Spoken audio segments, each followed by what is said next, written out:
Is the GTX 1660 Super still a good card in 2025? This card came out in 2019 with 6GB of GDDR6 memory. Back when it released, it was a very good mid-range option for 1080p gaming, and people still use it today. So let's see how well it actually holds up. The first thing I did is I benchmarked my graphics card, and my score was about 88 FPS, which is in the normal range for a non-overclocked 1660 Super. So let's get started with the first gaming test. With our first test, we're starting in Fortnite. In creative, we're averaging around 140-ish FPS.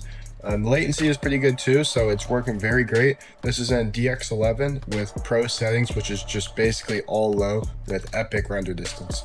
In game, we're getting much closer to 100 FPS, but I would say it's very playable, especially since this is DX11 and most pros play in performance mode, so you get much more FPS in performance mode. In the next test, I benchmarked Call of Duty Black Ops 6, which actually has its own benchmark tool, I guess, and it was a bit different than I expected. On basic settings, I averaged around 60 FPS. I did get some dips into like the 40s, but when I put it on minimum settings with NVIDIA upscaling, it actually averaged almost 120 FPS, which is very good. Overall, I would say it is playable, but if you want to have a more competitive experience, I would recommend getting a bit better of a graphics card, probably with more VRAM. Here we are in Minecraft. We're getting anywhere from 200 to almost 500 FPS. However, Minecraft is more CPU dependent, and I do have a pretty good CPU, so that's probably a big reason why the FPS is so high, but it is working very great.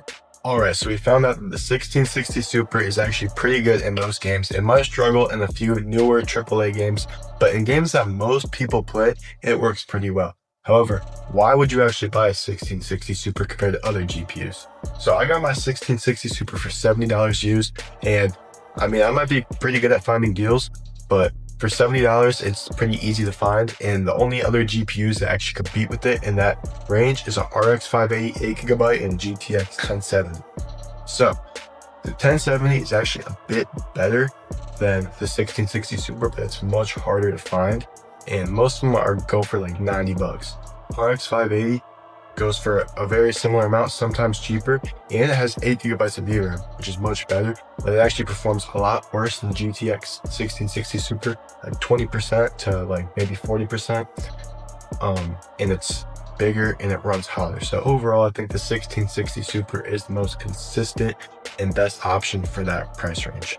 The only real downsides of a 1660 Super is if you spend too much money on it, which you probably shouldn't do, and it only has 6GB of VRAM, and also the driver support may be ending soon, but no one really knows. Overall, if you play in 1080p and only have 70 bucks for a graphics card, I think the GTX 1660 Super is the best option you have.